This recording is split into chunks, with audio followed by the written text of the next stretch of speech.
Furlan, buonasera, grazie per essere presente nel nostro telegiornale.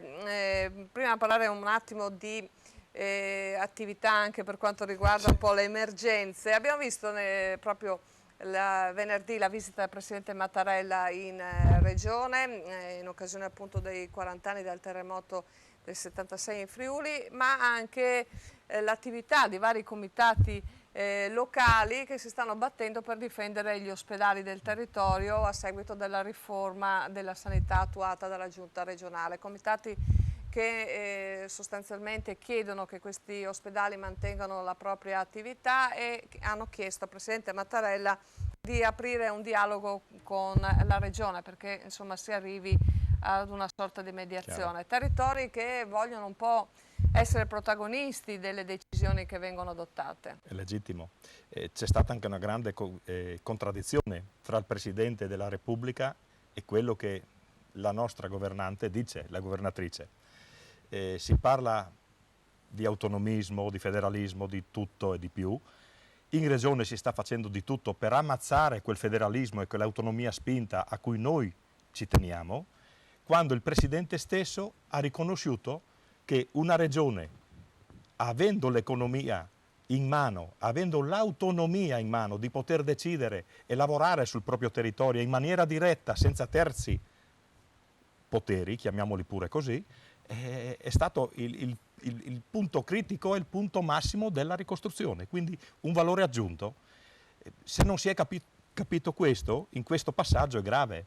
Vedo una grossa difficoltà da parte della signora Deborah Serracchiani a portare avanti un discorso che sia in sintonia di quanto ha detto il Presidente della Repubblica, perché sta facendo il netto contrario, distruggendo comuni, realtà territoriali come Pordenone, che sappiamo quanto ha faticato per avere una sua autonomia, ma non per essere contro qualcuno, perché nella sua autonomia Pordenone era convinto di poter dare di più e di poter realizzare di più per la propria gente. Non era un fatto di contrasto, di campanilismo o di quant'altro. E si sta distruggendo tutto questo. E si vuole accentrare tutto a Trieste. Questa è la realtà. Ecco, questa è un po' la critica che viene mossa sostanzialmente alla riforma della sanità e contestualmente alla riforma delle autonomie locali e la nascita delle unioni territoriali intercomunali. C'è parallelamente all'attuazione alla nascita delle UTI l'avvio già da tempo della raccolta di firme per arrivare a un referendum per la realizzazione di 2 grandi province in Friuli. A cui noi abbiamo aderito e partecipato assieme al sindaco Anzil di Rivignano fin dal primo momento, proprio perché ci crediamo in questo, ma non per avercela con qualcuno, perché anche Trieste ha capito che se gestita in proprio potrebbe dare di più, eliminando buona parte della burocrazia. Anche sentendo il passaggio di prima dell'ingegnere e anche dello stesso Paride Carnelutti, che è vicepresidente della regione, adesso cambieranno nome, ma non solo loro, probabilmente con i venti che tirano, che i partiti prenderanno 4 legnate nelle orecchie che non vi dico, perché sarà normale questa risposta da parte del cittadino che si vede massacrato e preso in giro con le leggi che stanno venendo avanti adesso e con le restrizioni che alle famiglie danno attraverso le banche. È un po' difficile anche appunto per quanto riguarda un po' il sistema creditizio e quanto è successo anche in Regione. E lì arrivo alle banche. Cosa è successo adesso? Hanno detto prima 7-8 rate che non paghi ti prendo la casa, adesso siamo arrivati a 18, ma vi rendete conto che la crisi bancaria è dovuta al fatto che le banche erogavano più soldi di quello che erano in grado di garantire in maniera tangibile.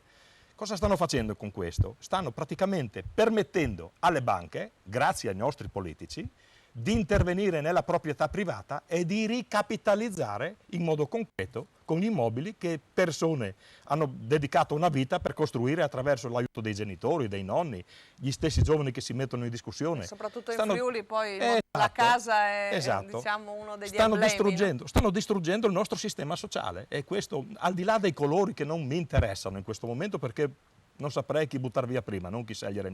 La gente va a votare cercando di scegliere il meno peggio, questo è gravissimo. Qui non facciamo ovviamente considerazioni perché siamo in parco licio, non parliamo di colori. Però questa è una riflessione che riguarda un po' le emergenze del territorio e diciamo è emersa anche questa un po' discrepanza tra quella che è stata poi la posizione del Presidente che ha accolto le richieste del territorio e invece quanto è stato invece proposto dall'amministrazione regionale. Queste saranno tematiche che rimarranno sul tavolo per un po'.